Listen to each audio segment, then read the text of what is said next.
For now, I want to turn it over to our two esteemed guests, Celina, who some of you may know from her time in long activism in St. Louis before moving to Massachusetts, and Héctor. So with that, I will hand it off to you first. Thank you.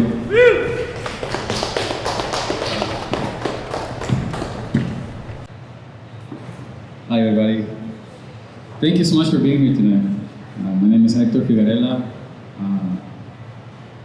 Before we get started, I'd like to read a statement from the Fair Committee on Latin America.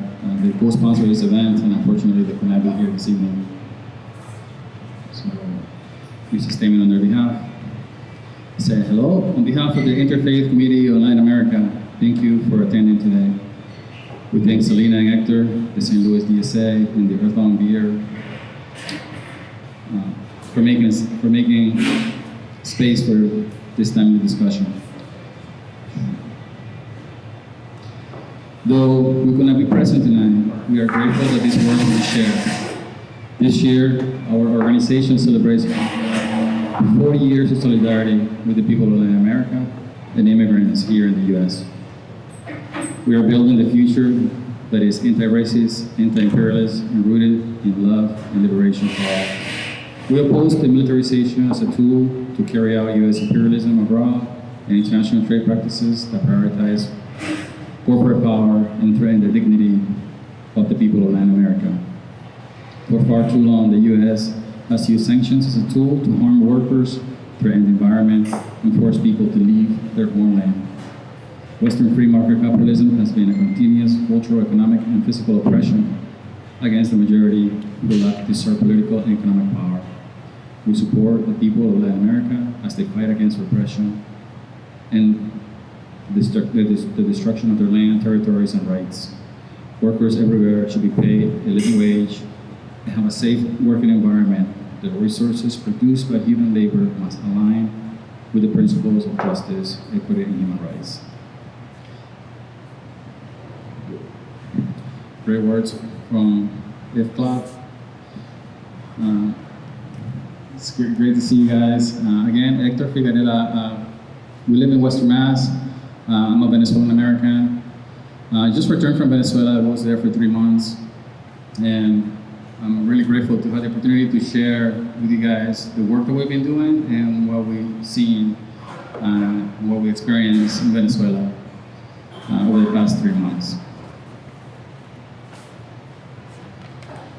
So, thinking about what's important, looking at the question of what motivates the United States government to approach the foreign policy that is currently inflicting on Cuba and Venezuela. And I'm gonna strictly focus on Venezuela, but what's happening with their approach over the past 60 years against Cuba and in Venezuela over the past since 2015, where the sanctions have been tightened. And why are they trying to destroy a socialist project in both countries? And what is the connection with the socialist project and the way the U.S. government is approaching their vicious attack on both socialist projects? And you gotta ask your question. You gotta ask a question. It's like why this new approach of doing war? So why are they doing that?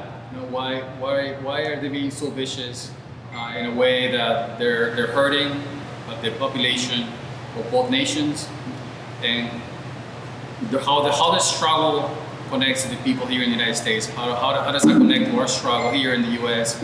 What we're trying to fight for, what working people are trying to fight for, and how those two struggles correlate. And one thing that comes to mind is that the United States government does not want the people of the United States to see that another way of building a society, of building an economic system is possible. An economic system that focuses on the people and the planet, and it puts aside corporate greed. So these societies are are only interested in self-determination, on paving their own way forward. They want to be respected, they want their sovereignty to be respected, and they're definitely interested in internationalism, in solidarity. They really, you know, there's been a flourishing of solidarity across the U.S. With people of Venezuela and Cuba, and we want to make those connections and why that's important tonight. So, yeah. Sweet. Can everybody in the back hear me? Yeah. Sweet. If I like accidentally trail off, just shout. So yeah, my name is Celina. Hector and I are both part of a group called the Anti-Imperialist Action Committee. I also work with an organization called Tricontinental Institute for Social Research, which publishes a bunch of free stuff on these kinds of issues and other issues related to social movements that I would suggest is a great, hopefully good resource for political education. And so just to introduce kind of the organizing side of the work that we do, the Anti-Imperialist Action Committee was founded about 2.5 years ago when the coup in Bolivia happened, just out of like a necessity that, like, I don't know, it was wild that like a really like avowedly, outwardly fascist, racist government, just kind of, not government, like whatever, imposters, like overthrew an indigenous president, and that like happened in our lifetime in a way that was just like very wild. And so we formed because no one was doing anything about it where we lived, and then out of that have kind of like continued to work more with different kinds of international solidarity and working like in partnership with other groups, like we work with the River Valley DSA in Western Massachusetts, with the Worker Center there, and different organizations, because all of these struggles are very connected. And most of our work has revolved around the sanctions in Venezuela, more recently kind of connecting that with Cuba also. And a big kind of just like one thing to highlight is that last June, we, after like a 2-year kind of pressure campaign, got our representative Jim McGovern to publish a letter that, I don't know if you all heard of the Center for Economic and Policy Research, but without like I don't know, to get a shorter soundbite, maybe referred to it as the best letter on sanctions that's come out of Congress. And so, and this isn't, I mean, McGovern's, you know, does have a long history of solidarity with Latin America, but he's not like a radical bastion, right? And so it's like, well, if he did that, like how can we start thinking about working with people, you know, much further outside of Western Mass about doing the same thing to kind of like lift the boot off the neck of our friends in Cuba, Venezuela, and other countries that are really suffering as a result. So that's the work that we do. A little bit of kind of like context on like where we're coming from, and it's like, so Hector was in Cuba for 3 months. Venezuela. Hector was in Venezuela for 3 months. We were there together for 2 months, and then so after that went on a brigade to Cuba. That's what this is, with 100 different leaders, youth leaders of social movements around the U.S. So someone mentioned that there was an event in North Carolina. There were folks there from North Carolina. You might have like heard about it in different places, but people from different like a whole host of different kinds of movements, like many different working class movements that are committed to international solidarity were there. And so Cuba and Venezuela are very different countries with different histories and realities, but they both suffer from a very similar attack from the U.S. And so talking about them at the same place doesn't mean to like flatten them into the same, because they're not the same. But we wanted to, one of the big ways that the U.S. has attacked both countries is kind of an information war of we can get into that more in a little bit, but like it's just hard to get even a sense of what's going on there for the same reasons from the U.S., even though the answers are a little different each place. And so we wanted to talk about both of them here. And I don't think that makes either of us experts, so we'll have we're going to do breakout discussions after this and then a Q&A, but so we might not have the answers to all of your questions, but I will look them up later, and I hope you do too. So hopefully, like what we saw and what we learned can be helpful for the work that you all are doing here too, but it definitely doesn't mean we know the answer to everything. And something like that was kind of framed during those trips that I think is really important to keep in mind and like foreground in an event like this is that Cuba and Venezuela are both these really amazing like socialist projects in our lifetime, but that doesn't make them like a utopia where like everything is perfect, and it's actually life there is really hard. But despite the fact that life is so hard, like we'll get into the details later, but they have healthcare for everybody, and they're like, when the government has resources, they go to the people, and that's driven by the people. And so I think sometimes being in spaces and when we're talking about Cuba and Venezuela, it's often like, but LGBTQ rights weren't prioritized in the 1960s, but this, and it's like, it doesn't, I think talking about like how amazing these projects are, so it doesn't mean that like they're perfect. And also we heard that there. They were like, yeah, let's talk about racism in Cuba, right? Like, what do you want to know, right? And so I think like, hopefully it'll be good to be able to have this conversation, but I just also want to be clear that I don't think anybody there or here is saying like, look, like we've met our like magical unicorn future, and that's exactly what it's going to look like. But it's pretty fucking sorry. It's pretty amazing that like that exists in our world today. Like with, you know, like I don't know. There's a lot of obstacles against that. The fact that they've like staved off so many attacks from the U.S. and are still there, still doing that anyway, is pretty amazing. So. I know I had a conversation with Kevin, who's here, about like how even if you just go randomly as a tourist, like it can look really rough sometimes, and it's hard because like, yeah, it's just life is really hard under the blockade, and also what they're doing is really amazing. So it's not like this either or thing. Yeah, something that Che Guevara was that like the hardest part in that line of thought is that like the hardest part comes after you win a revolution, because then you have to like actually make stuff happen. And you have to make stuff happen with like the legacy of colonialism, right? Where like you don't want to just like socialize poverty, right? And be like, cool, well, like there's no wealth, so just everybody be poor together, right? It's like, how do you generate wealth? How do you come up with the systems to administer? Like, how do you actually do that? Okay, well, we made mistakes. How do we learn from it?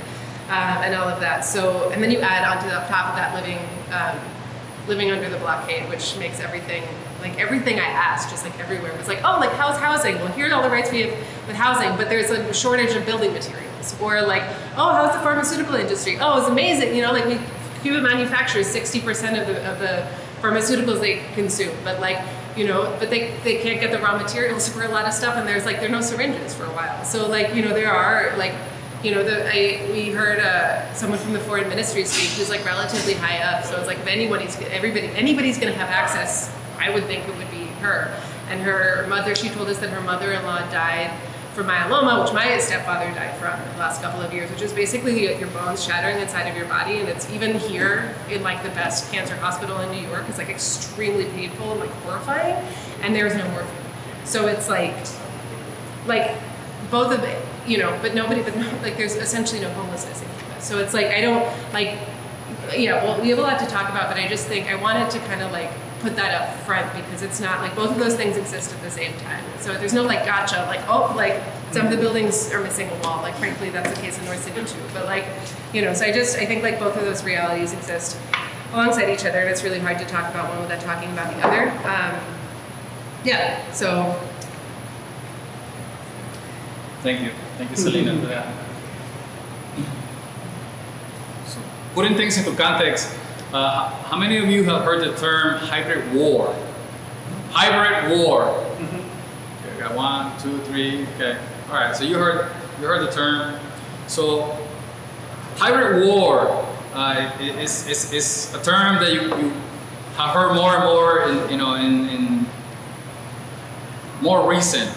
So hybrid war has become the new tool of the United States to wage war against nations who do not follow the orders of the United States government. So when it comes to the neoliberal capitalist agenda, you know, so what has happened now is with hybrid war is like it's no longer feasible as far as like PR, as far as public relations, to simply just invade a country in the context of Latin America, to put boots on the ground like they did in Panama in 1989. It's no longer something that the United States government is able to just freely do. So they have to morph the way they go about doing regime change and inflicting, and having their will,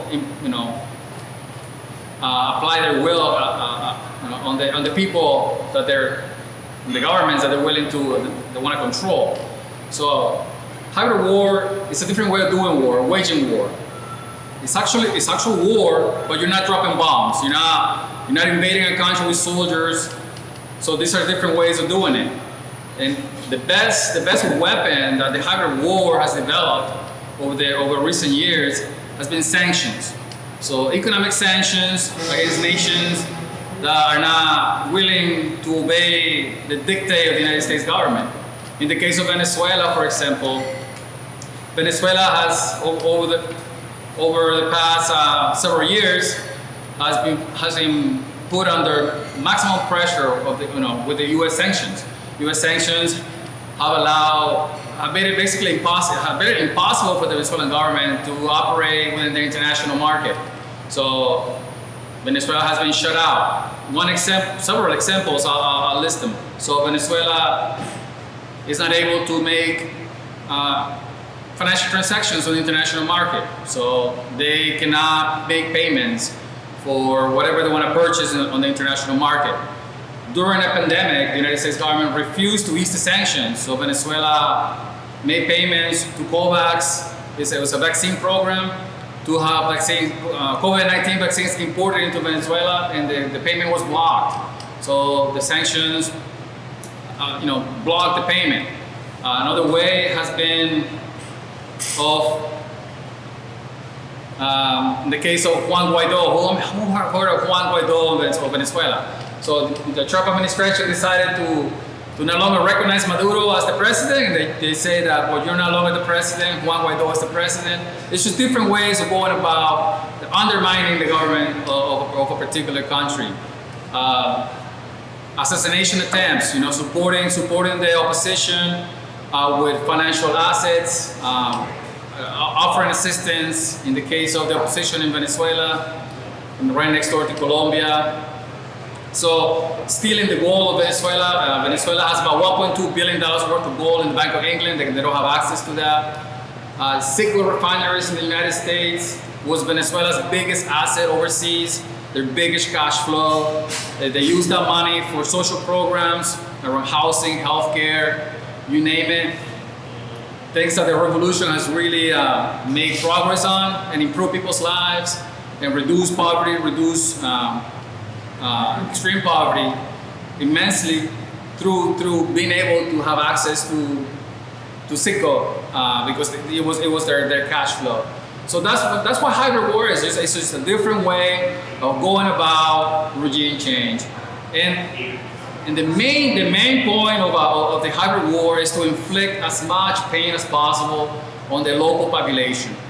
And under international law, this is illegal to have blanketed sanctions on a country. So when you do that, you're hurting the population of a particular country. You're punishing everybody. So in just 1 year under the Trump administration, between 2017 and 2018, it's an estimated, according to the Center for Economic Policy Research, at least 40,000 Venezuelans die as a consequence of the sanctions. And we're talking about lack of medications for HIV medication, cancer, you name it, insulin for diabetics, not having access to your insulin, you are dead.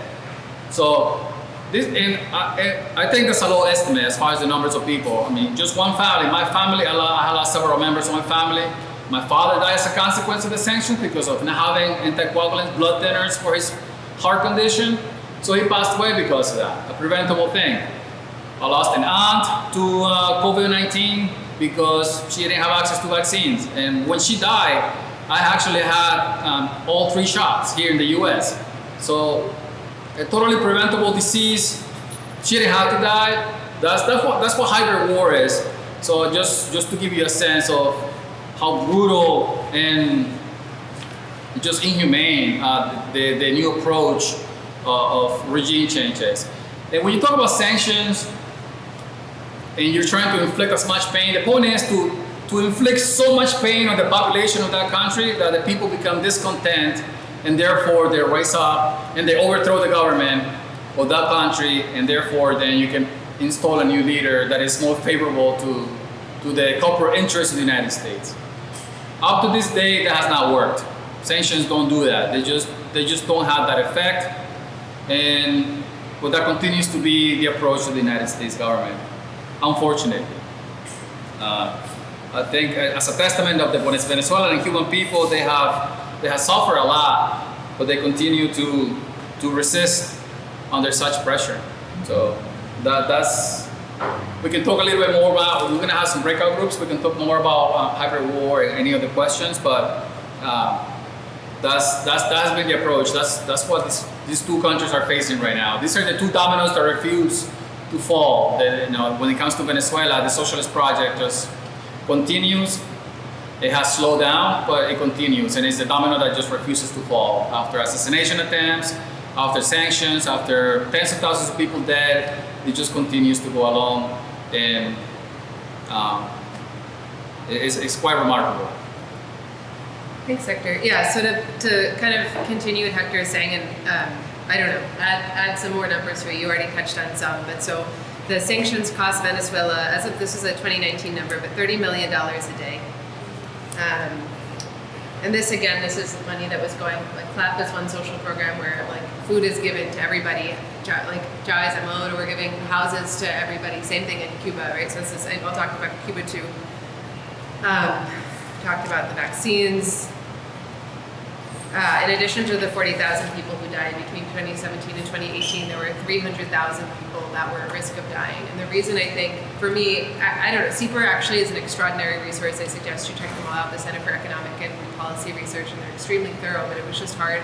Like, so is it, okay to share that? Yes. Okay.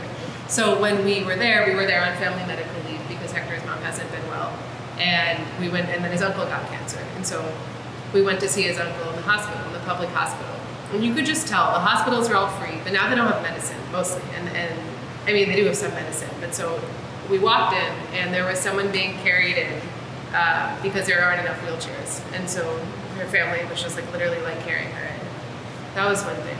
And we didn't even go to the emergency room. We had already been there and like been seen. So there's that. And then we went upstairs, and the person next to him was just like so bone thin, and he ended up dying. And we actually had a whole conversation about like how to start, because they're really amazing social programs that we do. We don't like want to focus too much on the doom and gloom, but it's like every time we started trying to talk about the social programs, it was like, this was really amazing. Also the blockade did this. And so this isn't the only aspect, and we'll get to that too, but it was like, actually I can't talk about the achievements of both revolutionary processes without talking about how much has been fucked by the US. So we'll get to that too, don't worry. But it's just, that's Venezuela. In Cuba, the government, between April 2019 and December 2020, the government, this pretty short period of time, the government lost $9.1 billion due to the blockade. Cuba's revolution was in 1959, much earlier than Venezuela's. So if you look at current prices, the accumulated damages in 6 decades are the equivalent of $147.8 billion, which, if you measure it against the price of gold, is 1.3 trillion. And Cuba has 11 million people. And when we were there, the brigade that I was on was able to attend the first May Day parade since the pandemic, because they've taken it very seriously, and 5.5 million people showed up. Like half of the country's population was there, and the march was at 4 o'clock in the morning. So if you can imagine the discipline that it involved, like imagine half of the US showing up at 4 o'clock in the morning. Like you can go out and drink all night. That was the only time I saw anyone sleeping on the street in Cuba, was the people that were like, well, that's fine. So the May Day parade is at 4, so I'm just gonna like drink and then just like sleep here because it's easier to get here, and then like wake up in an hour. That's the only time I saw anybody. And it doesn't mean there isn't like a lot of like true and like genuine struggle, but like a lot of the basics I think are covered there in a way that they aren't here, despite the fact that we have a lot more resources.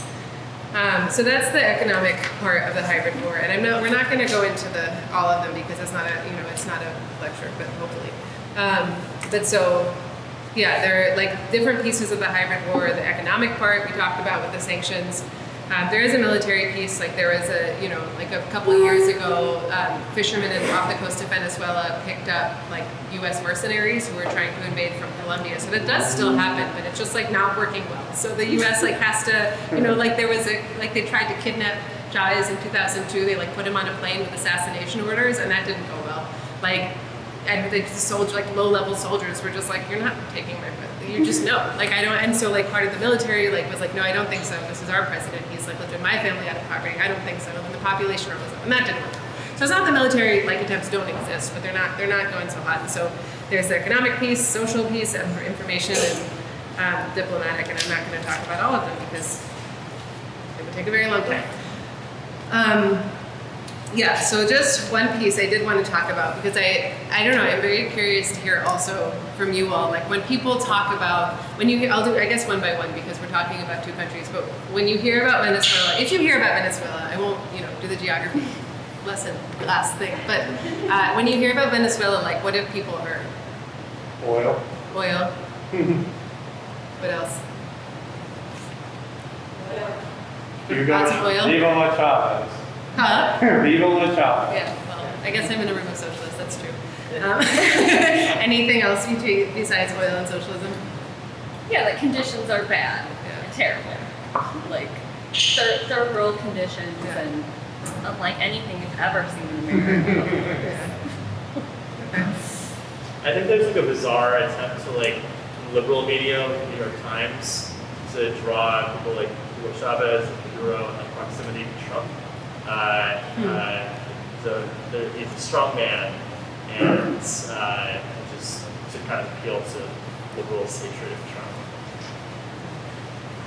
I also kind of view it used as like a way of comparing the U.S. and go, at least we're not this, right? The only depictions of Venezuela I've seen in media compared to North Korea. Oh, also I had a video game in like 2007 that you were U.S. mercenaries invading Venezuela to like save people. It was like actually Conflict Desert Storm. That's So you the video game? Is this like a precursor to the actual U.S. mercenary version? Like, Just well, gonna there erase it out. was a Conflict Desert Storm game that came out in late 2002, and we invaded, Iraq in 2003. And like, I used to love that video game, and then I was like, oh shit, I got propagandized.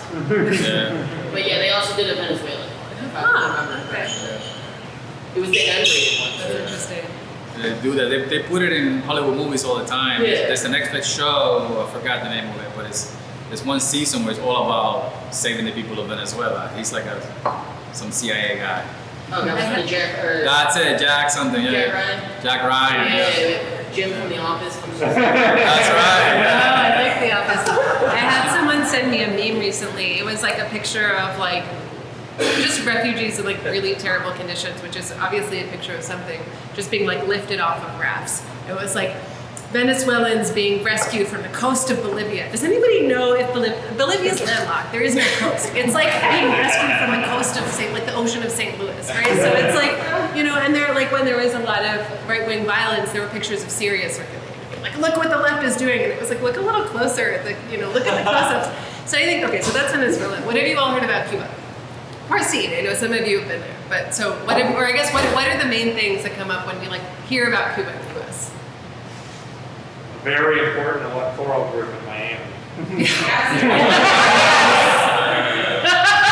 All right-wingers moved to Florida. Yeah. The refugees of Cuba, right?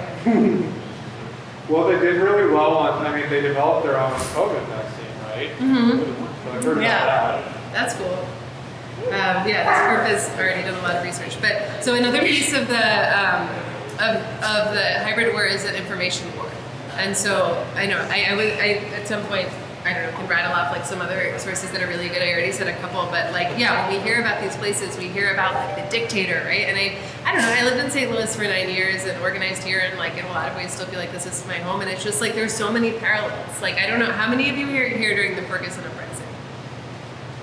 Yeah, remember like how, like if you were, I don't know if you were talking, if any of you like family or friends like outside of St. Louis were like trying to figure out what was going on. Like did anybody outside of St. Louis who wasn't, like following Twitter or like very particular obscure, like not obscure, but very particular news sources, it was like pretty hard for people to get an actual, accurate reality of what was going on, right?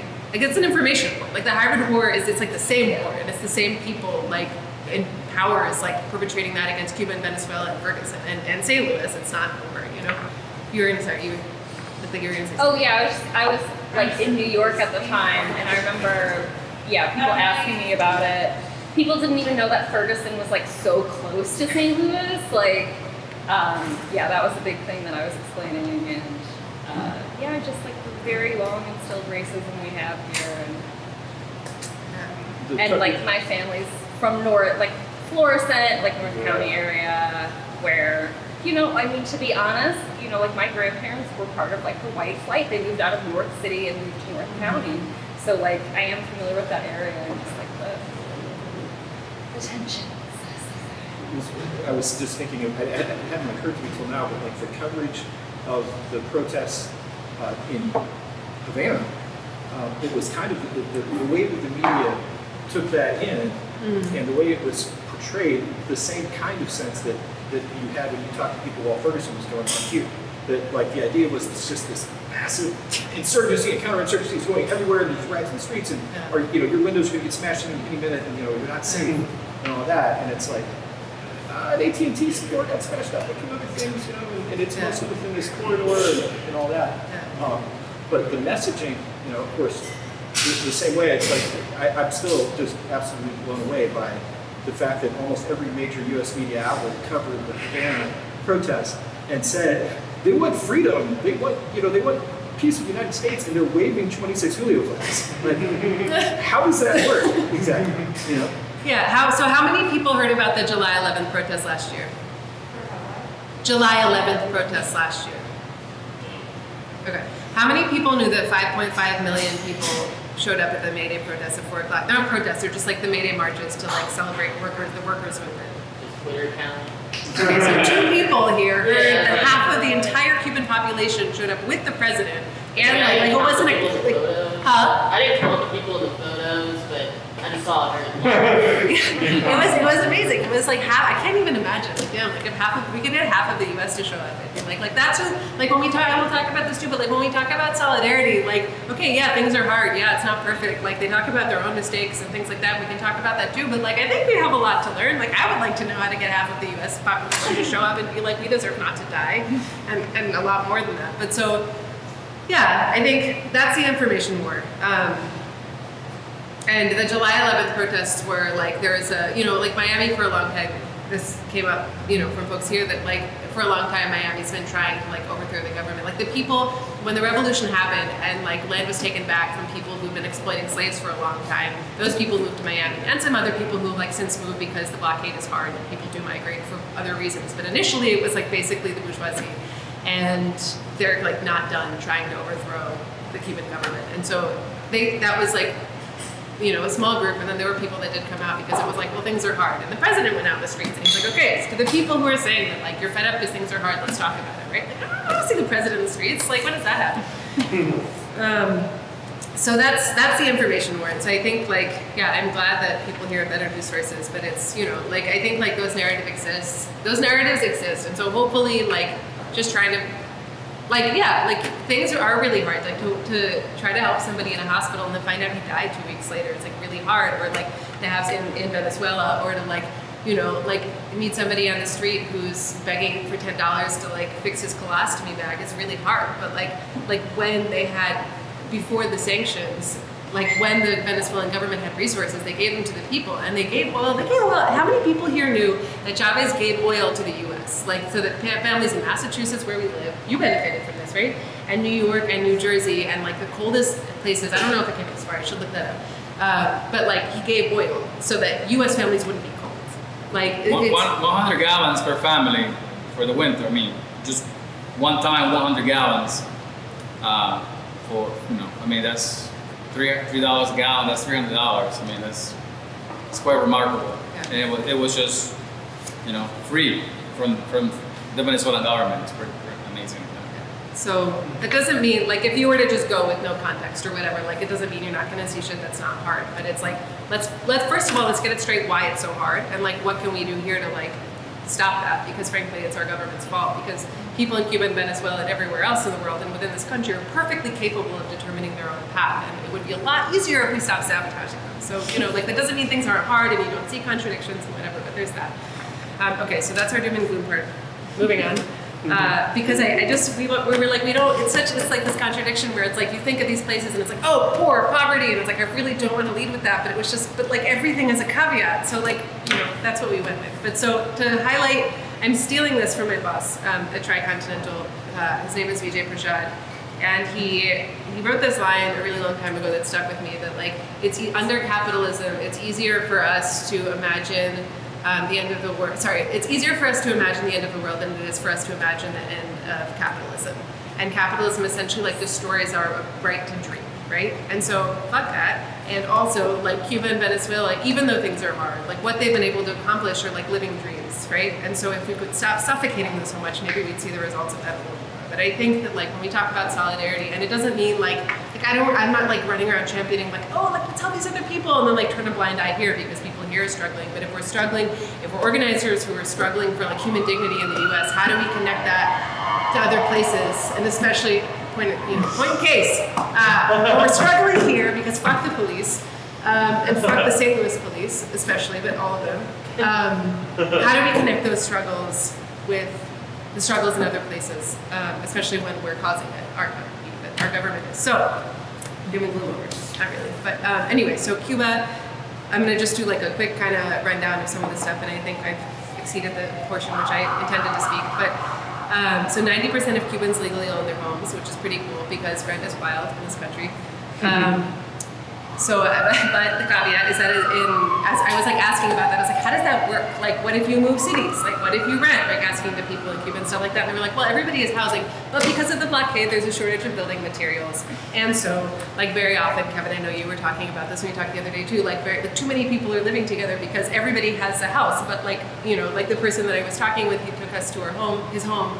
And it was like, you know, he's living with his mom, and it's just like a little overcrowded often. So it doesn't mean everybody's like living in a giant McMansion, but like I didn't see it. The only person I saw sleeping on the street was like, you know, waiting for the Mayday parade. So homelessness is like essentially non-existent, which doesn't mean you won't see someone somewhere, I imagine. But, you know, we met with a group of trans activists there, which is like a really hard struggle, I think, everywhere in the world. And yeah, like there are ways that struggle has also like fought really hard to be heard in the revolution and benefited from the revolution. They're debating a new family code now.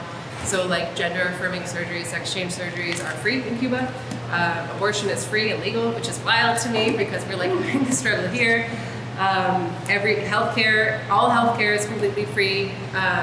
Everybody has it, like the neighborhoods are broken into these, they're not broken, but like organized into these structures called CDRs, Democratic Committees for the Revolution. And they're like, it's like a certain amount of blocks that I always forget. And there's like a doctor's office and a doctor that lives there. So if you, there's like a ton of, I was like, well, what do you do if you're like missing so much medicine? And it's like, well, we have a lot of preventive care, right? And that means like, you know, try not to need morphine, but like it doesn't mean everything's perfect, but like, I don't know, like who has that, who has that care in the US, right? Not only do they have like really phenomenal, they use a lot of like medicinal, like traditional plants too, also partly because, I don't know if it would be like this anyway, but because they can't often get like raw materials for producing their own pharmaceuticals or other things, like there's not, you can't really find Tylenol, for example, so we like brought stuff like that, or Aleve, or things like that. There's a lot of use of like traditional medicine also alongside, yeah, like antibiotics and things like that. So there's also, and not only do Cubans show up and like provide medicine to their own population, but who all have any of you heard of the Henry Reeves Brigade? Henry Reeves Brigade. Also, can people still hear me? I have like, you know, when you start loud, and like sometimes it is, okay, great. So Henry Reeves Brigade is an international brigade where like Cuban doctors go all over the world. They showed up in Italy during the pandemic. They recently, the senator of Alabama requested a brigade, like Henry Reeves Brigade from Cuba, of Cuban doctors to like come because Alabama's struggling so badly with COVID. They've gone like all over the world, fought Ebola, and like when that was a huge outbreak in different parts of Africa. And does anybody know who Henry Reeves is or was? It was a long time ago. He was an American soldier from the U.S. I don't like the word American because Americans are like much bigger than the U.S. But he was a soldier from the U.S. who fought for Cuban independence in the Spanish-American-Cuban War, and he died fighting when he was relatively young. I think he was 26. I could be off by a year or two. And so they named the Henry Reeves Brigades, which are a number of Cuban doctors going all over the place. It's not like a single brigade, after a U.S. soldier. So it's like, you know, like Cuba, I feel like leads the way in like what does solidarity look like in a lot of ways, because it's like, yeah, people are struggling. Like they've accomplished a lot and they're struggling, and they're still like, A, sending brigades, B, anybody under the age of 26, you can still, anyway, can study for free to be a doctor in Cuba, which costs the Cuban government $100,000 US dollars per student. And there are a number of doctors practicing in the US who are trained in Cuba. Like I met some of them in Washington Heights and New York. They're just like, yeah. Just in case you haven't run into this. Do you want to speak up a little bit? Oh, sorry. Just in case you haven't run into this, I'm presumably, and I haven't looked into it a lot, but the disinformation spin that gets said in the United States on that is that they're effectively slave labor for the Cuban state. They're sent over and they get a salary in France or Alabama or wherever, and then that's captured by the state. I've heard that narrative right, like hundreds of times. Yeah. Yeah, I mean, I think that like the freedom, it was interesting actually. I don't know, have any of you, do any of you know Manolo dos Santos? He's the People's Forum is also a really great like information resource. He's the co-director, and he was on the brigade with us. And he went to like, there was like a Miami Cuban, like very right-wing, like anti-government Miami Cuban who invited him on the thing and was kind of like debating, and so she was like invited her Cuban friend who is like anti-government, because like yes, there are Cubans that are anti-government, and he was in medical school studying for free. And so my uncle was just like, who lived in Cuba for a long time, was Dominican, like was born in the U.S. It was just like do you know what I mean? Like, how do you become a doctor in the U.S.? Hector's a paramedic. Like how much would it cost? I don't even know how. I don't want to know how much it would cost you to go to medical school. Like, that's not a right that we have. Like, it's like almost $500,000. Yeah. They go for free, right? Like, yeah. So there's always narratives, but I think that's pretty awesome. And if anybody under the age of 26 here, I mean, you can still go to you can go to Cuba and study medicine if you're over 26. But I think for that program, it's good. Anyway, you should check it out. It's called the Latin American School of Medicine. Okay, I'm gonna cut my list short, but yeah, someone mentioned the vaccines. Cuba developed 3 vaccines that are like competitive with Moderna and Pfizer, like well over 90% effective. Over 90% of the population is vaccinated, which is wild because like they don't have a history of like killing poor and black and brown neighborhoods. So people are like, oh, the government's here to like help stop us from dying. It's not like, oh yeah, remember when we like spread like whatever chemical or tested your population? No, like there's not an anti-vaxxer campaign because that's like it's a government that's like 4 decades since 1959 has like shown up for people and put that first. That's wild. Anyway. And there are more. I'll skip some, but in terms of democracy, because I think that's a big one, that like whatever Cuba's a dictatorship, where I think that trope comes up a lot. They're debating a new family code now, which would like basically add to a lot of the like same-sex rights for same-sex couples and LGBTQ rights. And it's been like through the neighborhood structure that I mentioned before, the CDRs, it's been debated in these like meetings by like there over 350,000 meetings where people are like meeting in their neighborhoods to talk about this family code. So it's on like I don't know what dozenth draft, but like people like it's like I remember telling one of the Cubans that we met, he was like asking how like our democracy worked or how the electoral system worked, and I was like, oh well, we elect people and then we send someone to the electoral college, and he was like, oh who? I was like, oh I don't know. Like we don't know. Like does anybody know who their like electoral college person is that we send? Like anybody, literally. No. He was like, what? Like what do you mean you don't know? Like what? Like that's just like wild. So we're like, oh yeah, Cuban dictatorship. That's what Hector was saying. It's just that like, you know, it's like too good. So we have to squash it and make it harder, and then like try to not give people ideas. So I'm gonna end with a last one, but yeah. So in Cuba, in terms of workers' rights, because I know there like is a lot of like union folks here that. Everybody is, so you have a month of paid vacation per year, and maternal leave is 18 months at 100% pay, which is wild. My sister just had a baby, and that is not the case here. And every Cuban is constitutionally guaranteed a job. It has like, there's a little thing called a libreta, it's like a little book where like, even though the wages are like horrible, right? So if you want to like go buy yourself some Nikes, you probably don't have the money to do that. Like you don't have to go buy food with it. You don't have to go buy housing with it. You don't have to like go buy healthcare. So it's like, because that's not a thing. And like, I don't know, I was looking, I have pictures of it if anybody wants to see like of the little like libreta that they have where you can kind of, yeah, like get all this food access, which is pretty cool. So yeah, that's I talked for a long time. All you. And then I think we'll do some breakouts and stuff. Sounds good. Thank you. So one of the ways that the Venezuelan Bolivarian Revolution has gone about instituting the socialist program has been through what they call the communes. How many of you have heard of the communes? The communes of Venezuela. One person here. So the whole idea behind the communes is this was like the brainchild of Hugo Chavez. Was that his main idea was that to have a communal society where the comunas right now are set up where they're set up by neighborhoods. So it could be, you know, the ones that we visited one in Caracas. It's composed of about 2,000 families, about 5,000 people in this particular neighborhood in Altos del Idice, where the comuna is organized, and what they do is they have members of the community run for office and to be part of the council. So that it will be they're formed around different tables, you know, around health, around education, around food access, you know, equal rights for for women, police. So you know, keeping the community safe as well. So the whole idea is so that the community, they get together and they make decisions around a particular issue. So in let's say around health, so they'll figure it out.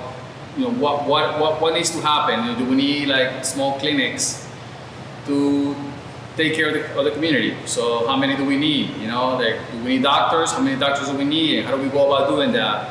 And they'll vote on a particular proposal, and it gets, the community gets to vote on that as well. So the whole idea behind that is that eventually you will have the country run from the bottom up, from the communal state. So that's the ultimate goal. The comunas right now, I mean, some of them specialize in food access, food production. So there's one that's really famous, they call it El Maizal, and they really figured out how to do it. They have the land, they have the equipment, and when the funding was there from the government, because they also get funding from the government prior to the sanctions, prior to the economy being destroyed by the United States, they actually had government funding to do the work. In the case of El Maizal, they have, they're able to produce large quantities of rice, and they process the rice, they package it, they sell it, and this is funding that comes back to the community. So this gives them a lot of power. Right now, looking at the way things are right now, a lot of them, not all of them have, like the ones in the urban setting, they don't have the ability to produce food, but they have a way, they'll do different things.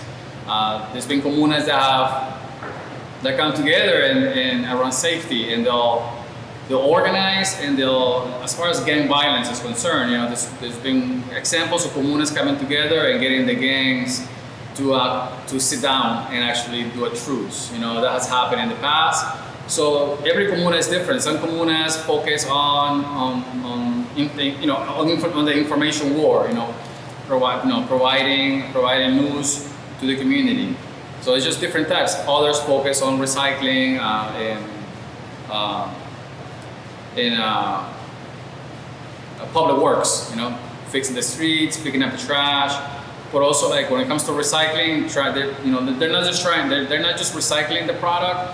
What they're trying to do also is trying to raise the funding, raise the money, so that they can process the raw material into actual product. Like making cinder blocks that are made out of plastic, and they're like lighter and more durable, and you can actually make things out of it. So it's just different ways. So it's like as far as the communes, it's like so many different ways of organizing around it and all the different things that they can do. So, and it's participatory, and it's a democratic process, and every member of the community is welcome to join and be a part of it. So it's quite remarkable. It's really sad and unfortunate that that they're really struggling, because they lost the funding at the height of the communes. When the Venezuelan government the economy was strong, and they were selling a lot of oil. Unfortunately, a lot of the budget of the Venezuelan government comes from oil sales, and they got a lot of funding from the Venezuelan government. This has basically dried up over the past several years. So, but nonetheless, they're still going. I visited one. I was fortunate enough to visit one in Barcelona, which is the state of Anzoátegui, around the coast, and their name is Luisa Cáceres de Arizmendi, and their main focus is recycling and also public works. They have also taken over land and tried to do some farming, but they just don't have the funding to purchase the equipment that they need for farming, the fertilizer, and it's just so much that you need to actually get something like that up and running. And they have struggled against what they call terratenientes, these huge landlords. They have lost members of the community to violence from the landlords, People have died in the struggle. You know, they actually like go out and they'll take over land in order to like, they did this also as a way of like diversifying the way they do things. You know, they've been doing recycling, but it's just not enough. They don't have the funding to do that. But they have quite an exciting project. They have, they show me the blueprints and what they're looking to do. They just, when it comes to funding, it's just not there. So looking at, it's promising that the sanctions might be lifted. It hasn't been announced yet, but it's kind of leaning that way. You keep hearing about Chevron and European oil companies being in talks with the Venezuelan government, which is really promising. So they might start drilling. So it's looking that there will be more funding coming into the Venezuelan economy, and with that, we're hoping that will trickle down, not trickle down, but that will be direct funding to the communes and other social programs like health programs, more money for the hospitals that lack the equipment to take care of the people. So the communes are definitely something that the government continues to support, but now they don't have the funding right now. But how are communes formally related to the party apparatus? They're not technically they're not related to the party apparatus. I mean, they're actually, it's written into the Constitution of Venezuela, the Venezuelan Constitution. It's a communal law, and how the structure is to be done. So they're not, you don't have to be affiliated to the PSUV, which is the Socialist Party of Venezuela. You could be, you have members of the opposition that don't vote for the government that are members of the comunas. So you have pro-government, anti-government people within the comunas. They're actually members of the comuna. They're elected members of the comuna. They're in the community. So within a community, you're going to have people that don't support the government. So you'll have that. You'll have that in that structure. You have people do that. So I have members of my family that have belonged to a comuna, and they're definitely like they don't agree with with the government. But they definitely they see the benefits of organizing at the communal level, because it has made a positive impact, especially when they had the funding to actually do things. Yeah, I think also I didn't understand this when I first heard about comunas, but I don't know, we went to another one. So Hector went to one on Friday. We flew in yesterday from Caracas, and in March? Yeah, in March we went to one called Illiteracy that our organization, Anti-Imperialist Action Committee, has worked with and fundraised for. And they're a neighborhood. It's like a neighborhood, it's like a poor neighborhood that decided to organize. And so when we were there, we coincidentally ended up going on a brigade with the second, not brigade, but an organized visit with the second vice president of the National Assembly, and who was there. And so they were talking that commune is a little bit unique in the sense that they formed after the crisis. And so they didn't go through the experience of having government funding as a government. Their gold is sitting in the Bank of England, sequestered by the United States. So yeah, we talk about what the U.S. is doing. They're that's what they're stealing money from. It's the communes and stuff like that.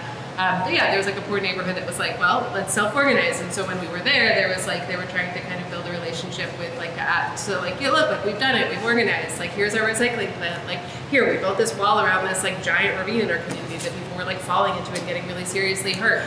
We have doctors here. We have a relationship with people in Chile who come and visit us and bring us their pharmacy has this giant pile of suitcases where people will their solidarity relationships will come and bring medicines because the government has no money, and so the medicines that the government was providing before they're not able to, and so they're kind of I think, I don't know, BJ made this point the other day, the director of Tricontinental, they're it's not that they're these, they're not, communes aren't projects of the state, that the state formed these things. They're these autonomous projects, but it's not this random kind of anarchist thing that came into being. And very much Chavez gave this really important speech called Golpe de Timon that I suggest you look up, it's translated and all of that, talking about the importance of communes. It was this huge advocate of communes, and the government kind of funded it. So it's not oh, it has nothing to do with it. And I don't think that the communes would have the reach the level that they are at right now if it had nothing to do with the government. It was just some self-organized groups, but it's not a state project.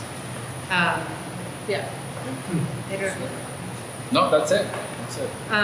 We talked about doing, so I know I did time it, I promise, but we talked for a while, I guess.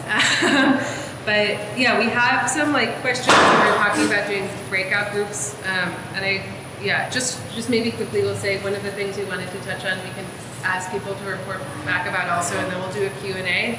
Was just like talking about what solidarity looks like too, and it was really interesting. Like coincidentally, I wasn't like, ooh, let me like hit at the trick of tyranny, like whatever. But I was with Héctor in Venezuela, and then the brigade happened to be right after us. So I like from Venezuela to Cuba, and I was like, oh, tell me how CDRs work. And I was like, wait, I just heard this. Like this is how communes work. Like this is the so like they're like And then we went to get our PCR tests in a hospital in Havana, and it was like there was like a giant picture of Chavez, and then it was like your aunt, right, like got eye surgery probably in my hospital, honestly, but in Cuba because Venezuela was sending Venezuelan patients to Cuba to get treatment, and then Venezuela was like sending oil. So they're like government, like there was just like you walk around the city. It's like if you imagine like it's so embedded. You walk around, there's like all these like colonial, like slave owning imperialist like landmarkers. But like imagine if it was all a bunch of socialists. Like you walk around Caracas or Havana or whatever, and it's like, oh cool, like Chavez, like whoever, right? They're not the only ones, but.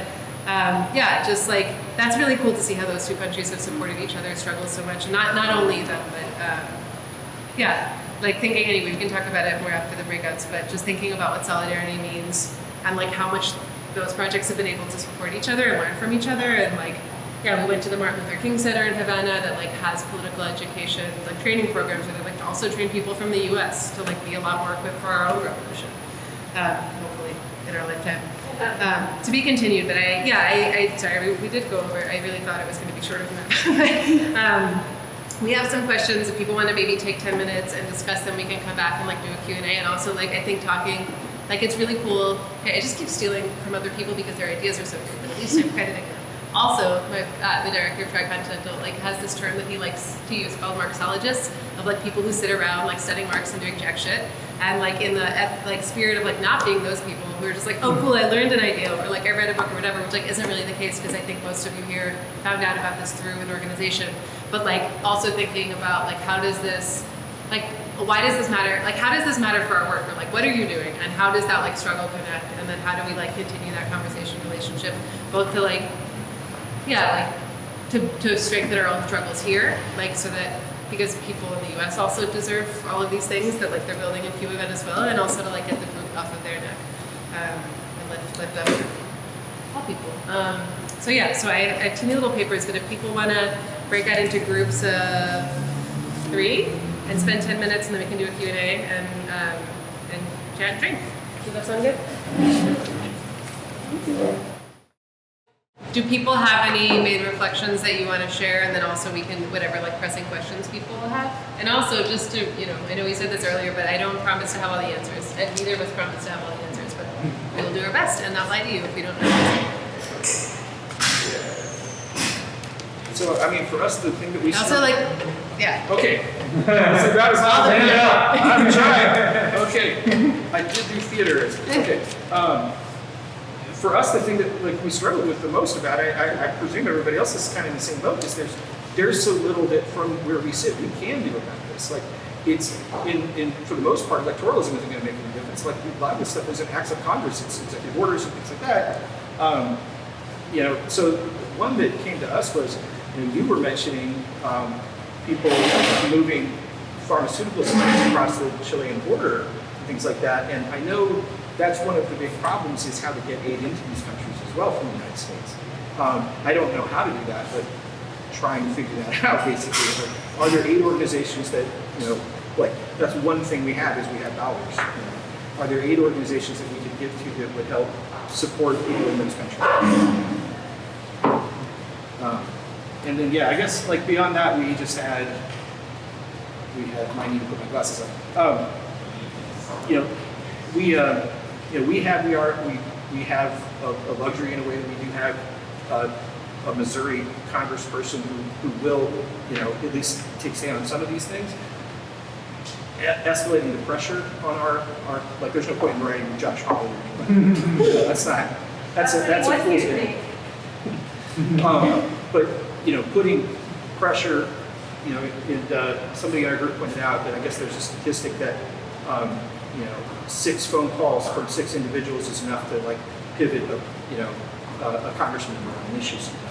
And so, like, we as a chapter probably aren't today monitoring. I know there are people in the chapter that are involved with the internationalist group inside the SA. Like, is there something on the floor of Congress right now about sanctions? You know, is there, and if we as a chapter all make, you know, we get everybody, get 10 people to make phone calls, write emails and things, is that enough to get, you know, Congressperson Bush to speak up about it? You know, that's one thing that can, you know, is substantive that we can do. But beyond that, I mean, we're kind of at a loss. Vote for socialists, I have a note. Volunteer for socialist campaigns. So. Yeah, I'm so glad you said all of that. I think, I don't know, I can share what we've done as an organization and also some of the things that we heard from folks there and also like asked, like that was like the question, like you had to ask a question. It's like, okay, like what, you know, what's the thing? I will say, like when I asked, like what can we do here? Like there were some like feasible ideas which I'll share, but they're also like, I don't know, it just was pretty amazing to me considering like how much the US is suffocating both of those countries, and people were like, oh, what can we do to support you? Or like building a revolution. I was like, that's solidarity. But I think so our group, there are like workarounds to the sanctions, and so we've managed to raise like $5,000 there. We're a pretty small, like young group, but we've raised like $5,000 for a comuna in Caracas, called Alto Celina. That was the one with the kind of stacks of suitcases. And then Hector met with one on Friday that I think like they're like, you know, there are ways. And so like, I don't know, we'd be really like, yeah, we kind of had some like ideas to present at the end, but we just said a lot. So even better that like we'd be really excited to work with folks, and we do have some pathways to get money into Venezuela, and also there are organizations that have worked with Cuba. Like I'm going to look it up and say it in a minute, but I think it's Puentes de Amor that like collect medicine and stuff and bring them to Cuba that I heard about from people on our like the Cubans who helped organize our brigade. So I think there are ways to do that, and I would really love like organizationally to continue working together. You can speak more to this too, but I know that Hector had said that the comuna that you met with in Barcelona was really excited about having like an event together. So we did this with the other comuna like a year and a half ago, and they kind of talked about their struggle, and they were like, well, we want to hear about your struggle too. And so I think like St. Louis is a place where there is like such important, like movement building and struggle and history that like it would be really awesome like if groups here and other groups that like couldn't make it but want to be involved wanted to have like a discussion with groups there, both in Venezuela and in Cuba, like that would be awesome, and like get to talk directly and ask them questions. And we've made those events generally like fundraiser events because like you're right, like shit's hard and we have dollars, and so it's not like for whoever, but it's like how can we materially also support people. So we would be really excited to like work together to facilitate that. This one thing, yeah. Actually, just along that line, something else that was really, I thought really cool last year with for anybody here that was in the Socialist Night School, which was like a Zoom, program where we talked about different issues and things like that. We had somebody from the Internationalist Commune of Rojava come and give a presentation, and so like that, I think as far as making people in this chapter, where like just the experiences that the two of you have, just to sit and talk to somebody who's on the ground there would be interesting. Yeah, I would love to do that. I guess like before the end of the evening, or just honestly raise your hand, but make sure like we have your number, whatever, we have quizzes, and then we're gonna do some quizzes and stuff too. But like let's make that happen then. Like that would be great. That's one thing. And also that it's like a continued, like I don't know, it's been great for us to have like a continued relationship. It can be hard to like raise a lump sum, but it's like I don't know, we've talked about ways of doing that in our group. The other thing is that, it's pretty amazing that Corey's the representative here, and I saw her on Sunday she had an event at like a campaign event at Blank Space, and I mentioned this to her. It's not like a secret, like sneak, like, oh, let's go get Corey. I was like, because she actually brought up sanctions, because I think that's been one of the things that's been thrown back at her, because she spoke out against sanctions on Russia, which is much politically more difficult. And sanctions never work. The sanctions only just kill like the people that live there, right? It's not going to have anything to do with people. But anyway, so I like went up to her after the event. I was like, hey, let's set up a meeting. And so then we do want to set up a meeting with Corey, and would like anybody who wants to be a part of that be like, apparently IFCLA was telling us that she just went on a delegation to Honduras. Like she's like fought so hard for Palestine. Like she's like, how many Cory Bushes do we have, right? Like, so let's talk to her. I just don't think she knows a ton about it. And also, it's really shitty that the reason that like the Biden administration wants to lift the sanctions is because they just want oil, which is like, let's get it clear. But like also that would that would materially be good, right? And so having someone like Corey who like gives a shit about human life and fights really hard for it, and like have a meeting to like talk to her about this kind of stuff would be great. And we would like to be a part of that and help facilitate that. But also, sadly for me, don't live here anymore, and so like yes, come to the meeting. Let's talk to her. She's great. Like she uses her voice for so many issues, and this is really important. So, yeah. I want to point out a little unrelated to Venezuela, but Cori Bush threw out the first pitch for the Cardinals at Bush Stadium tonight. Yes. Yes. I was listening to that, and because she did it, and I guess she could do her opening, they advocated for Medicare for all and universal health care on the PA of Bush Stadium, which is usually just Latin for Amaranth, so that's really nice. You guys are so lucky. She wasn't, big claps. Corey wasn't the congresswoman when I moved, and I'm very jealous, and she's great. And also we have to organize everywhere, it's fine. You want to add anything to that? Me, actually, as far as what sanctions legislation is there something, I mean, I don't know, I cannot remember the actual sanctions. There's always different pieces of legislation. I think like one of the things we talked to IFPA and folks at the DSA about is that like depending when the meeting is, there are generally different things in the House. Like Ilhan Omar had a bill that was really important about congressional there are different things in the House like at different points in time, and something that's relatively timeless is at least like come out and condemn the sanctions. And then like, all right, well, when does the DSA and IFPA and whatever other organizations like want to organize this meeting? We're in very close touch with the Center for Economic and Policy Research and Massachusetts Peace Actions, which have like a very CEPR is based in DC, like have a very close pathway to knowing what's going on with legislation, and we can kind of like tie in what's going on, but at the very least like condemn sanctions. Sorry. Okay, well I was just wondering, so like I mentioned, I don't really know what the background was on the sanctions, and then I had read like a quick summary, and it seemed like a lot of it was like a piecemeal bunch of executive orders from beginning with the Bush administration and like tying the war on terrorism crap, and like how much of it is anything beyond executive orders? Like is it literally just something where extreme amounts of pressure on the person with the ability to repeal an executive order could work, or is it now backed up by legislation? I think the issue of sanctions, a great question.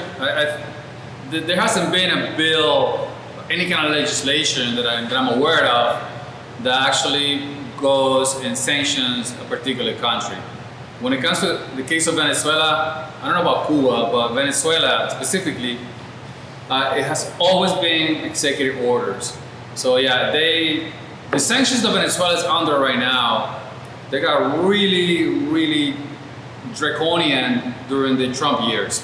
But what opened the door for those sanctions was when former President Barack Obama, in 2015, I believe it was, he signed an executive order that declared Venezuela a clear and present danger to the safety and security of the United States, which is a laughable statement. Venezuela is not a threat to anybody. It's a threat to U.S. corporations. Especially a threat to the United States, who's got the most powerful military force on the planet. So, but what that did, by declaring Venezuela a threat to the United States, it opened the door for more sanctions. So that basically opened the door for Trump to just go all out and place the sanctions that basically destroy the Venezuelan economy, the sanctions that block Venezuela from the international financial system, from the SWIFT system. So no longer, it's like you not paying your IRS bill, and the IRS comes knocking, and then you refuse to pay, and then what happens? They take over your bank accounts and your paychecks. Basically that's what they do to a country. You can have money, you have resources to sell these resources, but you're shut out. You just cannot operate. Companies that do businesses in the U.S., they're not going to touch you because they will be sanctioned. They will be destroyed by the U.S. government. So. Yeah, it's been mostly, as far as I know, just executive orders by the President of the United States. To add to that though, so the Ilhan Omar had a bill that basically required congressional oversight. And so there are ways, there are ways that Congress, and that Ilhan Omar's bill is like an important example that Congress could basically prevent that get in the way of like executive orders coming down and saying, okay, well, you need all of Congress's approval, or whatever, the majority of Congress's approval to pass sanctions. And so there are ways, while like sanctions are often executive orders, like there are ways, it's not like, oh, well, Biden or whoever's in office, like it's that or nothing. It's like there are ways of changing the structure of how that works. And that's been proposed in the past, but it hasn't passed. Yeah, because I was looking at it and I was thinking like, there's such long-lasting executive orders that there could be a constitutional argument that they're infringing upon the rights of other branches of government to make and enact policy. Or, I mean, it could just be like, bully the shit out of Biden until he repeals it. Yeah. I think like also getting more vocal support from like important people in Congress was like, both it's like important that Biden hears that, and also I forgot to say this, but like when we were in Venezuela, like the fact that that letter came out, like everybody heard about that, right? It was just like a huge thing for people in Venezuela that like someone had come out and been like the language was like surprisingly strong, you know, like it was like, stop using the Venezuelan people as a bargaining chip, like just like stop and say, you know, it's like, it's enough already. And so, yeah. And so there have been other letters. There was one recently that we got McGovern to sign on to also. I don't know, maybe he would have done it anyway. That was less strongly worded, but I think symbolically it's important, like showing acts of solidarity is important, and like for that to be heard is important, and also like there are like tangible, I'm not like a legislative expert by any means, but there are like congressional, yeah, like that would be interesting to talk about, or there are like ways that Congress can get in the way of that happening. I have one question, and I have a comment about work organization too. My name is Caio. I'm from Brazil, and I am the working body there. So I'm Latin Americanist too, and there's a lot of experience of solidarity groups around Latin America, around the globe. In Brazil, for example, related with Cuba is there's a foundation there, like Noção de Martí, and they have a big group they call Amigos de Cuba, the Cuban friends, and they have like a kind of a program to travel to Cuba and also like bring material things, but also enjoying the Cuban programs they have there, like the formation, like some political formation there. So all the experience, I think, is 1 month. I don't know exactly, but you stay there, you live there, you work, and you have a lot of program of debates that you should do. So I think maybe create something like that here and try to move people. I'm from Brazil, and people expect a lot of the DSA, I think, like the left in the South America in general. People look and say, oh, there's something building there. And when you look, think the Amazon, people are asking, oh, what's happening, what this process is. So I think the DSA need really, I think this event is part of it, but look for these people too that are doing a lot of job there and have a lot of experience.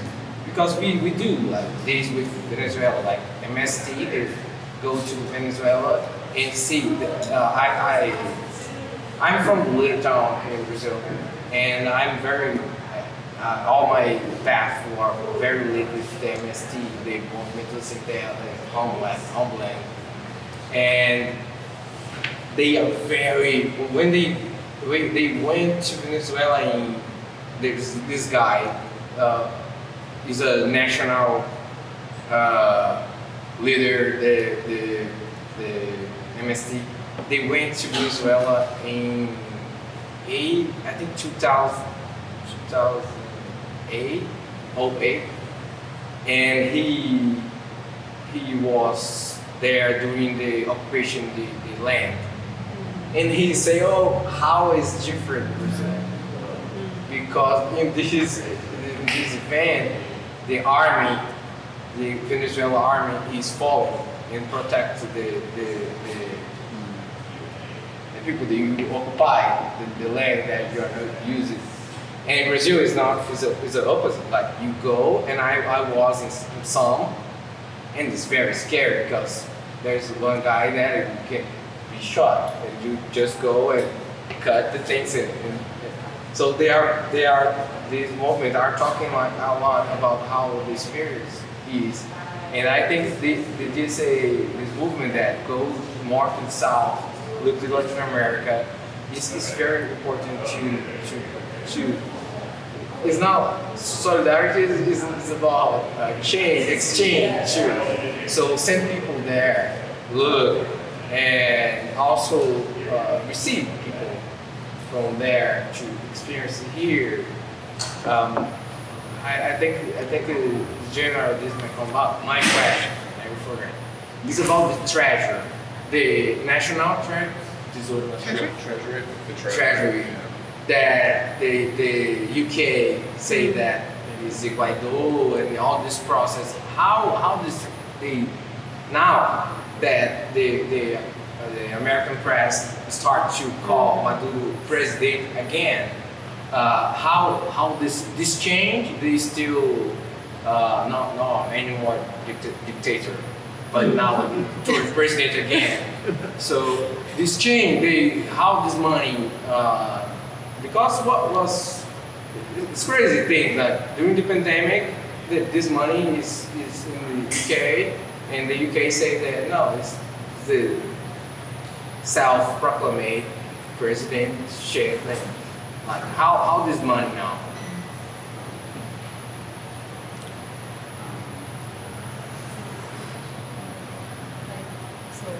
Are the Venezuelan? Oh, yo puedo hablar. Yo puedo preguntar. No, it's okay. I understand. So, like with the negotiations between Biden and Maduro, and like before they were saying it's a dictatorship, and now they're talking about oil. How does that impact the assets that were stolen in the Bank of England and other assets? Is that on the table? Yeah. I mean, I'm sure that's on the table. We haven't heard any details about that, and that hasn't been published. I'm sure the Maduro government is asking about the money. They're asking about, not recognizing Guaido anymore. They're asking about Venezuelan diplomat Alex Saab, who has been kidnapped and he's in jail in Miami. They're asking about the money in the Bank of England. They're asking about Citgo refineries. They're asking about all of that. But nothing about that has been public. The only thing that has come out is like Chevron and the European companies are, can talk to the Venezuelan government, and it looks like they're about to start drilling, actually. So that means that they can actually sell Venezuelan oil. But that's all that has been published so far. We don't know any more details.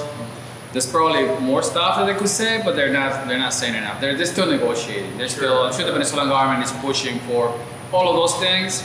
It's just how much they can get. It's a chess game. And I think in this case, Venezuela has the upper hand. I mean, because we're looking at $4.50 a gallon, and in some areas it's even higher. I don't even know how high it is in California. Yeah, it's now the price of gas in some places is higher than the federal minimum wage. Yeah. There you go. So you got to work. In the U.S. Yeah, California somewhere. Saw a picture. Yeah, it's over like 7 Europe. It was over $8. 7 California. Yeah. Yeah, $7. Yeah, that's what I heard.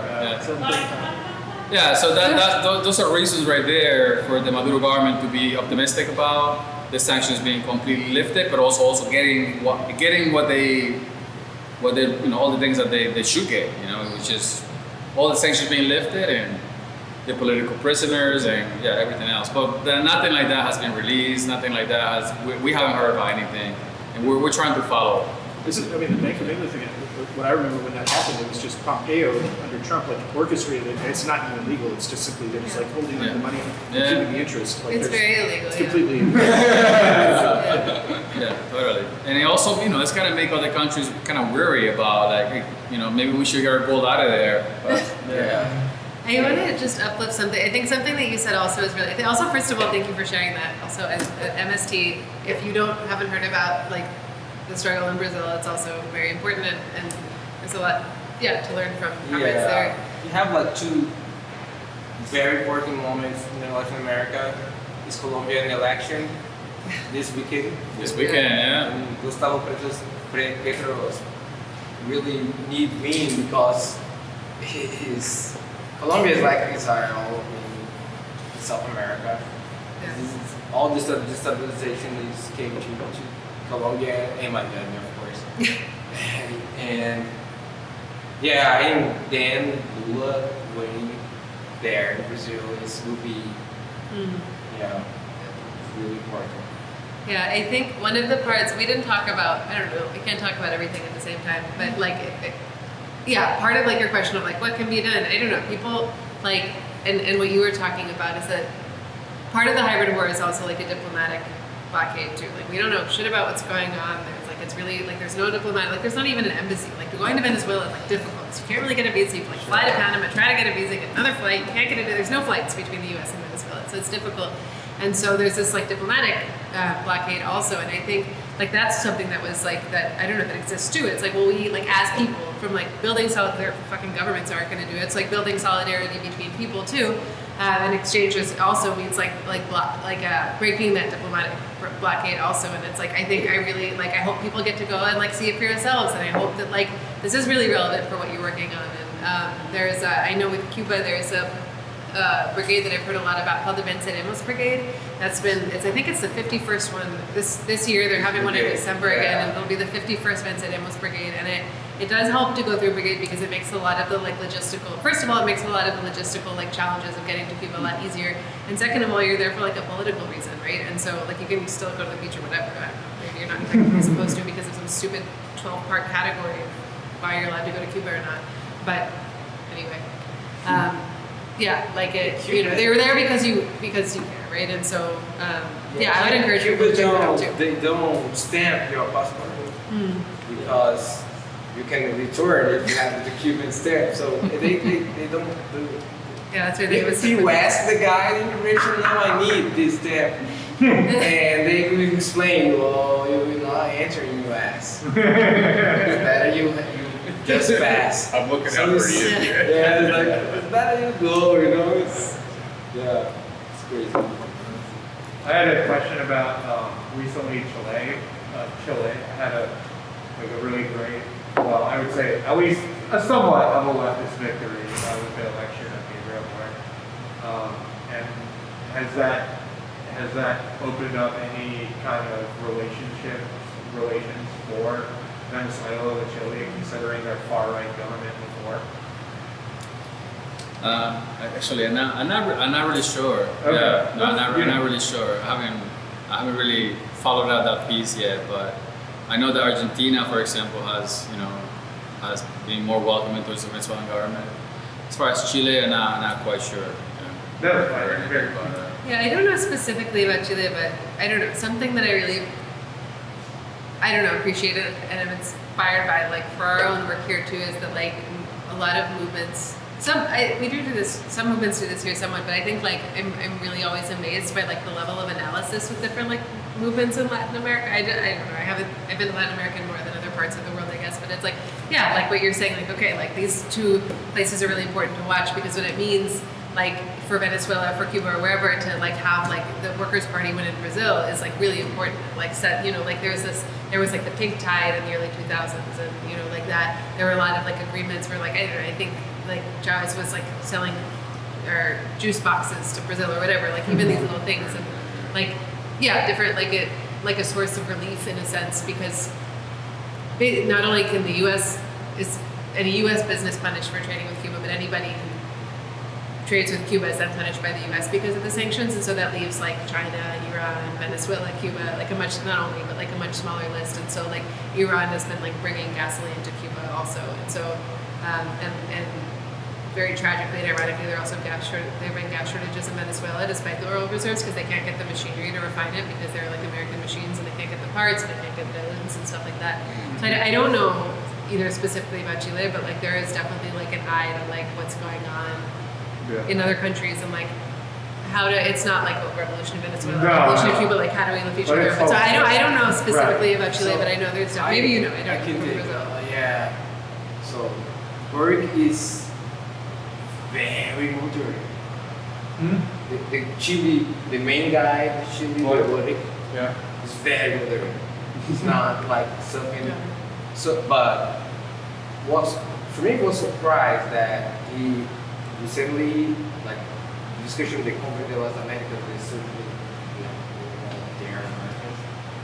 they stay support. They was against the American option, or they only fight Nicaraguans, Cubans, and Venezuela. So it was important movement, but I think the Chile depends a lot of the movement, the election in Colombia, and the election in Brazil. And In terms of their room for be more support, like have more voice saying no, we don't want this. And also because the election in Colombia is very, very important. Colombia is the allied in the NATO. And if they lose there, the American offer other things to Chile too, or Uruguay, or other countries. So we don't know exactly what can be the government, but they have like this first period, the government, they have inflation chart very bad. So they are dealing with a problem in the economy too. They are not speaking a lot about geopolitical, about Latin America and how the Chile will play, how the game Chile will play. They're focused on domestic. Yeah, I think they are very focused on it. The mainstream guys, the minister, they're very important figure, the leftist figures there actually. We'll see. Right.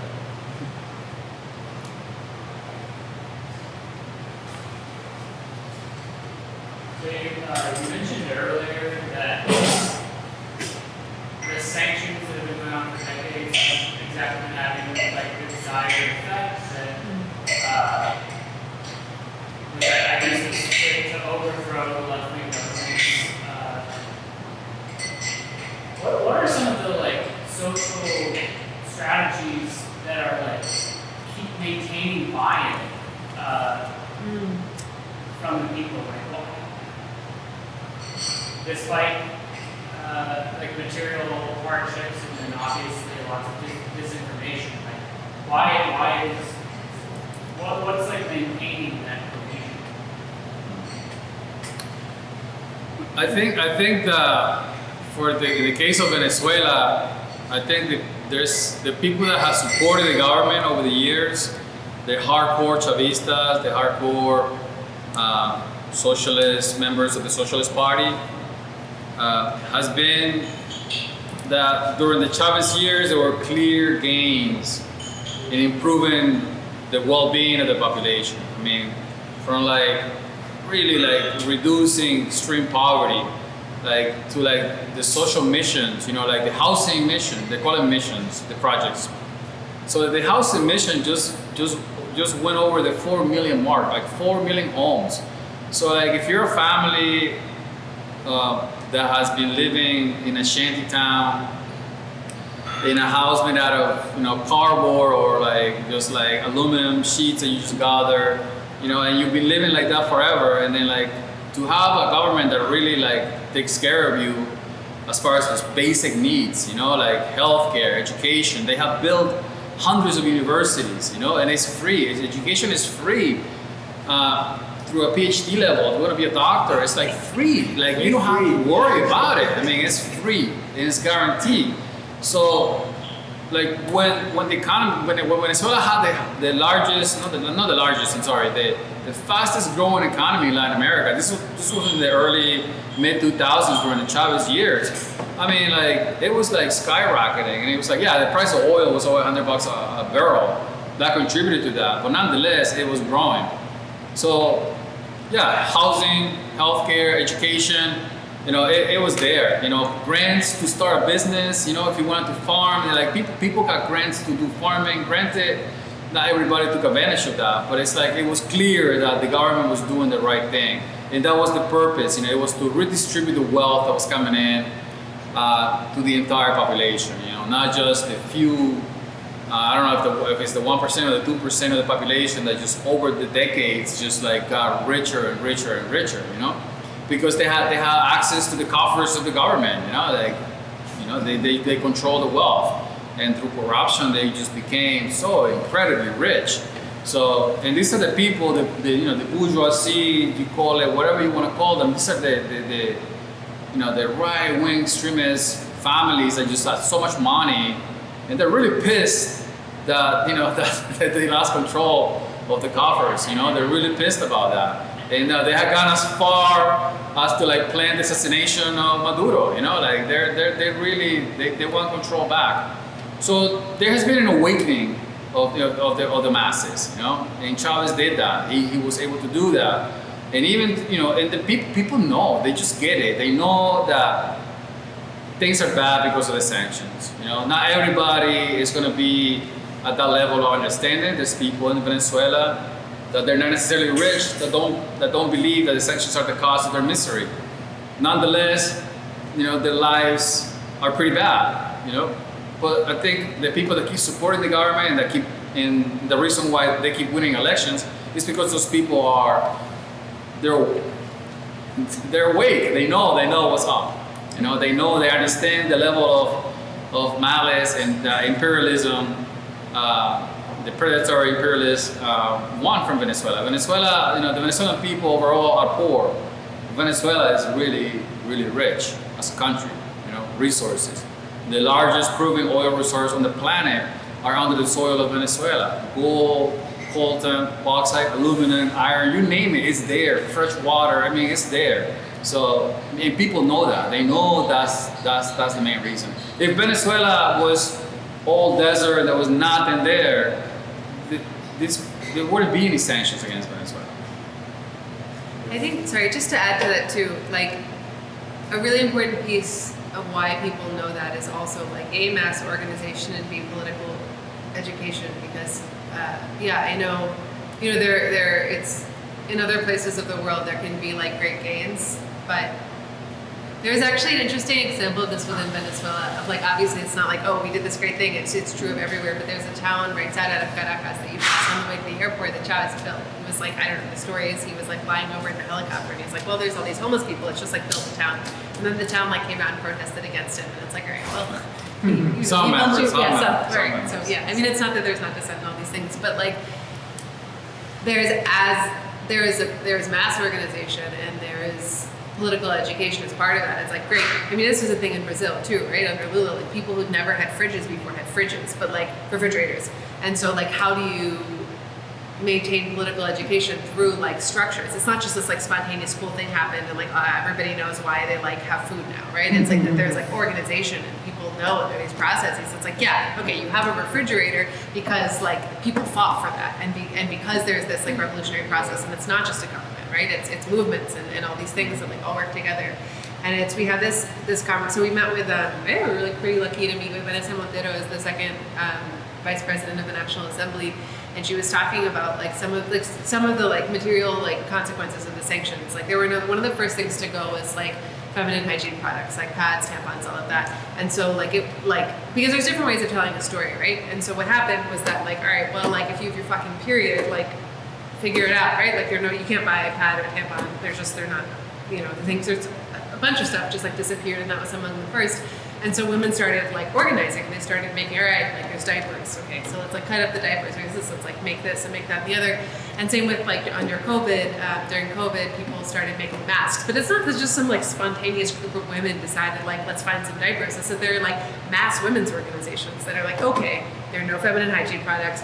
Okay, there are no masks, there's no sanitizer, there are all these things we can't get that like really have basic material needs, like how do we do that? And so it's like all of what you said, and also that's reinforced because there's like mass organization, because there's communes, because there's a political party, because of these other things, because it can totally be the case that a government like provides material needs and there's not that like connection, so people then revolt against the government because the fridge is great, but then they don't have like sneakers. Like I don't know, your niece was like, bring me Nikes, and I was like, all right, well, you know, like there's like people, also there's like a cultural part of this too. We talked about the information war, but like, oh, like in the US, your sister just texted me like, oh, it's raining, but it's a good thing you don't have potholes. I was like, why didn't I say that? I definitely didn't say that. Like, you know, there's this image that like, oh, like you get all these things and it's tied to status, and like that exists as part of like this global culture. So how do you then build movements that like fight against that? And like I think that's true in both countries. That like a huge challenge in Cuba is it's like what this person that we met with, who's the head of his CDR, is his like neighborhood organization. His grandfather fought in the Sierra Maestra, like he fought in the revolution. And so like he has, like, and his mother is a union leader. So like he, you know, like there was like this whole generation of people, and now they're like teenagers who didn't really, I'm okay, now this is like your great-great-grandfather, right? And so how do you like transmit that? And someone was talking about a video game, and so they just built this like Fidel Museum that opened this year, and like they had this like reenaction of the Bay of Pigs, but like in video. It was like a video game. It was just like boom, boom. It was just like wild. It was just like, and then you walk around and they're like QR codes to like it's just like, okay, like how do you reach youth? We have these mass organizations, we have these like political parties, we have these structures to make sure that people know that they're material gains and why they're material gains, and we continue to fight for them. So even like there's parts of the Venezuelan opposition that like, you know, that like are like, just let us figure our shit out.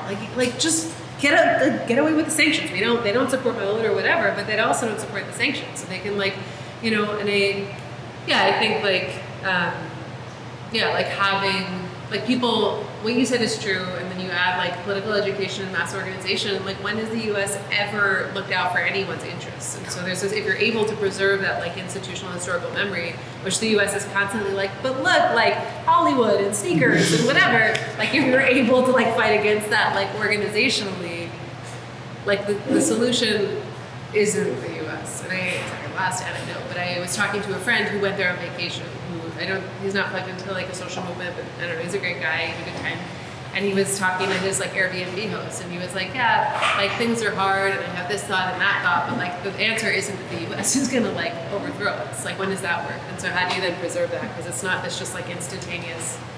Yeah, I think that does a big disservice when we like read about things. It's like, no, it's not this like instantaneous awakening. It's that that's all true through organizations and through like the political education work that they do.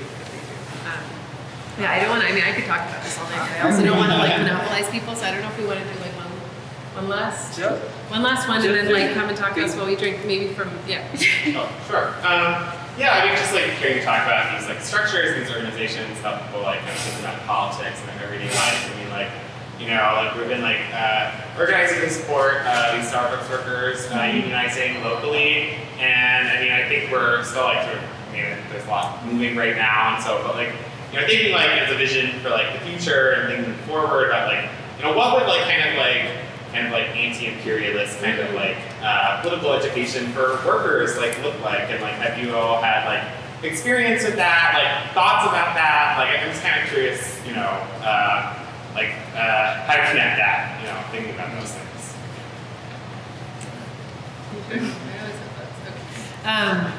I don't know. I like anecdotes, so I'm going to tell one. But I went to WashU, which is like the bougiest college in St. Louis, and it was a predictable experience. And I took a class called Capitalism and Culture, and I just remember like the professor trying to explain what capitalism was to a room of the children of capitalists. And it just like, also maybe he wasn't the best professor, but it was just like hard to understand. So it was like, okay, so like you're telling me that basically the reason that I'm here is because my parents have like expropriated the surplus value of like someone else. It just like was like a lot of like grappling and like whatever. And then I worked for the Fight for 15, and I remember one of the first things, I don't know if you guys know Montego Simmons, he is like part of OBS, but I remember one of the first things when I was with the Fight for 15 was Montego gave this like class in a basement, and he was like, okay, how many burgers do you make in an hour, right? Like, whatever, 100. How much do you make in an hour? I think at the time it was like $7.35. How much does a meal cost? Like $7. So it's like, great, you make 100 meals in an hour, times 7, that's 700, and you make $7.35. heparin, like whatever for like materials, which really isn't that much. I'm like, this is how much they're making. And it was just like, really, like I had just graduated and I think I took that class my junior year, and it was just like fuck all like barriers that people say exist, because this room of fast food workers who first of all like fucking know, because that's their lives, like got capitalism a hell of a lot faster than a like classroom full of WashU students. And I think that that's the thing, because it's the way that you talk about stuff. And it's like, I don't know, like I could like, fine, terminology is important to like define certain things, but I think like, yeah, like I think that's the most important thing that can happen. Like if we have this event with a comuna, like connecting with working class people here, because it's like, if you're like, oh, like, okay, in Caracas, you guys had this giant hole in your community that people were like falling into and getting hurt and you had no medicine. Like that's not actually that different. Like potholes here, like treacherous as hell. And like if you bust your tire and you can't afford to fix your car and public transit is shit, you're probably gonna lose your job. And it's just like there are all these like the question becomes like, how do you talk about it and how do you incorporate it into your work? Which like is a really good mental challenge, because I was like, okay, like preparing for this, I was like, I'm not gonna say comrade. Like I'm not like, because like fine, if we all know what that means, but like you need, like how do you talk about the work without saying like, I don't know, big words that like people don't necessarily understand or familiar with or whatever. Because if you can explain it without using the words, if you can explain it by definition, like actually those are the people who kind of know best. So it's like, how do you do the like burger version of like, okay, like what are the problems in your neighborhood? Like the CDR, I was like, fuck this, like I'm a renter, like rent is really expensive in Massachusetts, and I definitely have a lot of class privilege and other things, but it's like I have nowhere to park, I have no driveway, the homeowners make the rules, I don't have a CDR, and I don't have a comuna, and I'm like running around after my alderwoman being like, I park in a puddle, scooping like stupid water out of my car because you tried to keep brown people from swimming in our neighborhood. Like I need a fucking CDR, like, or a comuna, right? Like I was like, so it's like, okay, like what's your issue? Like what do you care about in your neighborhood or your workplace or whatever? And it's like, I don't know, just the experience of like being in Cuba and Venezuela and being like, I just heard this somewhere else. Like, oh, cool, that's how a CDR works. But, oh, and they were like, yeah, of course, right? Like, of course. And I was like, oh, well, that's a mixture of Chavez or Bolívar and Martí, like next to each other. And it's just like people, if you use the right words and the right framing and like make it relevant to people, I think that like actually those are the people that can really best. Yeah, I don't know if you know.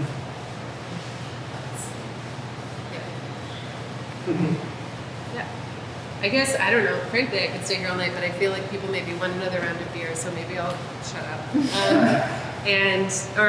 I shut up, yeah, kind of going back to the first question, which was really great because it was kind of on our closing list of things, but like, in terms of like how to move forward with the work, like, yeah, like what you just said, like incorporate it into your own work, like go and see it for yourself. Like there's events at Amos Brigade every year, you know? I would love to continue to organize with folks here and talk with Corey Bush, like if Claire's interested in that too, even though they're not here today. You know, like we raised like $5,000 for the commune of Venezuela, and I can like find ways to do that with Cuba too, which is like a new relationship organizationally for us. But like, yeah, material mutual aid is important also, and I'd be very happy to work with folks here. So, yeah. I don't know, hopefully this has been helpful for the work people are doing and not just like a rambling train of thoughts. Yeah, do you have anything to...